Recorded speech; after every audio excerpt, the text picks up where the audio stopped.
Hey everyone, I'm Clint Stoker and I write comics. I also talk about nonsense that happens online surrounding comic books.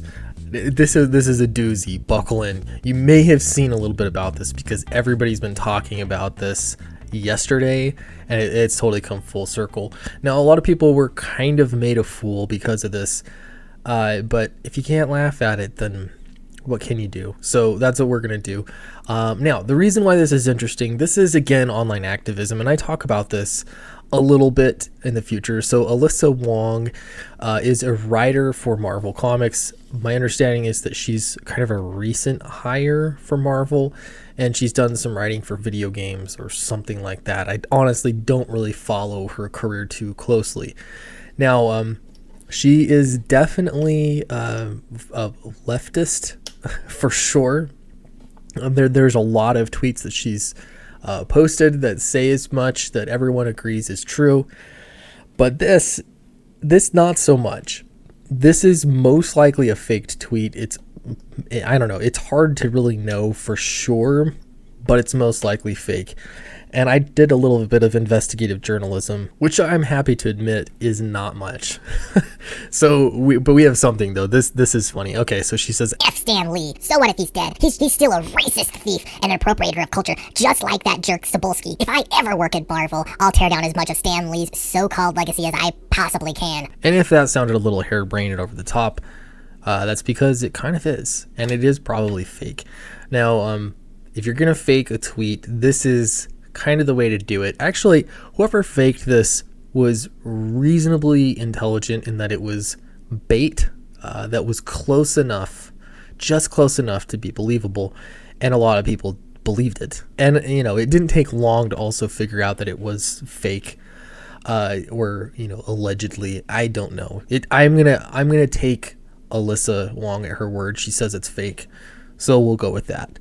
Now, I did look up Alyssa Wong, and it is interesting to note that she does, and she has written a lot of really, really regressive kinds of things in the past. There are a lot of people that have political opinions all over the spectrum. There's nothing wrong with having a political opinion. That's fine. In fact, you can be a far leftist, and I want you to be able to have the freedom of speech. Absolutely. But what's interesting is that a lot of these things have been deleted at some point in time. And so there's the question as to why. So I looked here, and this was, I don't know, I'm just Googling, okay? And I did find an article called Why I'm a Feminist, But It Isn't Enough. This is written by Alyssa Wong, and there's just an excerpt here in the blog, but there is also a link to this article that she wrote, and if you click on there, you're going to get this. It is not there any longer. Okay, now this is not a big deal, right? You can delete stuff. It's okay, and maybe even you can change your mind. Maybe you wrote something that was nonsense and you changed your mind, or you just didn't want it out there. I don't know. All you can do is speculate. It doesn't matter, other than the fact that it's gone.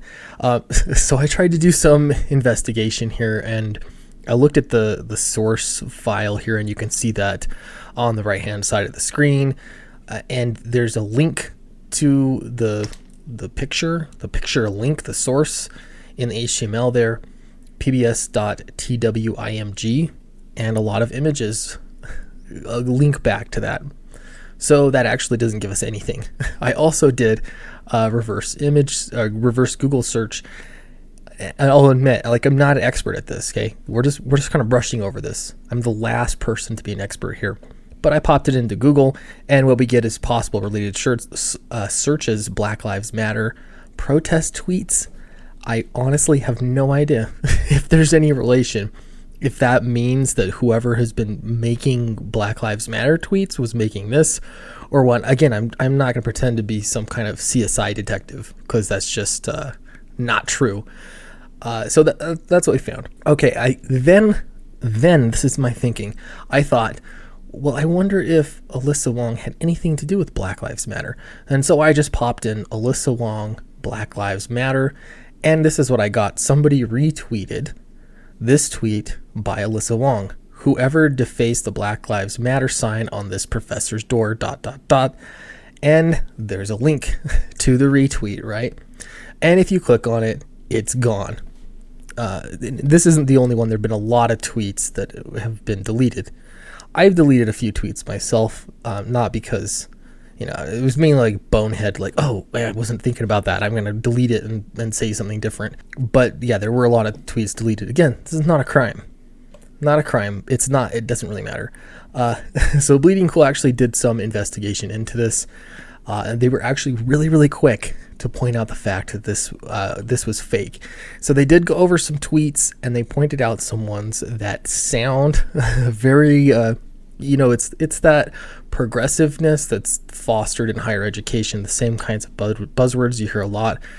White privilege is participating in literary yellowface, writing under an Asian pseudonym to lend authenticity to your fake Asian stories and advance your career while getting to dodge the racism and discrimination that Asian folks face every day.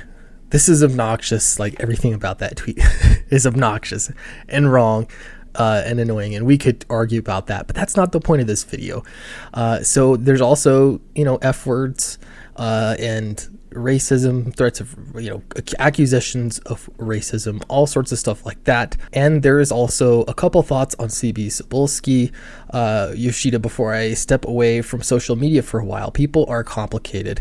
Effing up doesn't cancel out the good work someone has done, but good work, well, he's a really good guy, also doesn't erase the real harm someone's done. And then Bleeding Cool points out that this particular tweet is fake. Now, something to point out is I really think it's probably fake because the image here is it's current, right? The image on the left-hand side is a current image. And so if it were an older one, it might be a little bit more believable because who keeps the same image for all that long? Though this wasn't that long ago. November 2018 when Stan Lee died. So everybody comes to the same question. Everybody. And that question is, who faked it and why? Again, all we can do is speculate. People that are, on the left, the far left in comics, they will say that it was created by somebody in Comicsgate or whatever to drive up a divisive nature. And people on the right are probably going to say that it was created by the other side. You get the idea, because no one wants to be caught making a fake tweet. I know that it didn't make Jeremy from the Quartering feel very good because he made a video on it, and then he quickly made this follow-up video. And a lot of people were pointing fingers, and the whole thing was kind of a mess. Yeah, I was just looking up how to find the source of an image. Again, I'm not like Sherlock Holmes here. I couldn't figure it out. But I also found this, and this is where we're going to have some fun. So this is a fake tweet generator. You can Google it, how to fake a tweet, and this will pop up. So why don't we make a fake tweet? The idea here is not to say something too outlandish because you don't want people to automatically know that it's fake.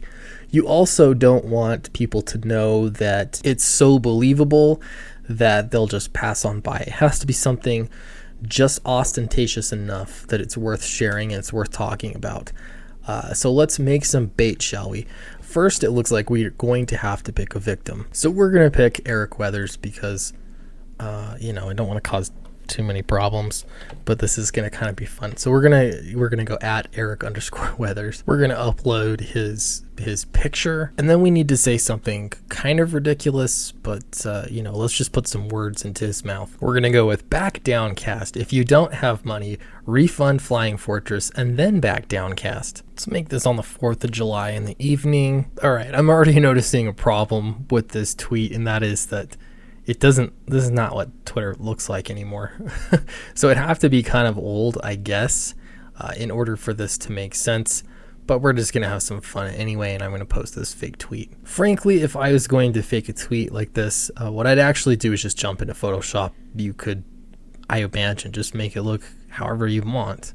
Just take an existing tweet, tweak things a little bit, especially if you're going to make things really grainy. Now, my point here is that when you're dealing with a lot of online activists, and on Twitter that you've got a lot of online activists, but you also have a lot of online activists in comics in general. And so you have to be careful with stuff like this. Don't jump to conclusions. I understand, like, you fall for things sometimes. But I think from now on, people are going to be a little bit more careful when they see tweets come out. Let me know what you think about this. For sure, I'm going to circulate my fake tweet and we'll see what happens. Thank you very much. And don't forget, like Eric Weathers says, please back down, cast. Appreciate it. I will talk to you next time.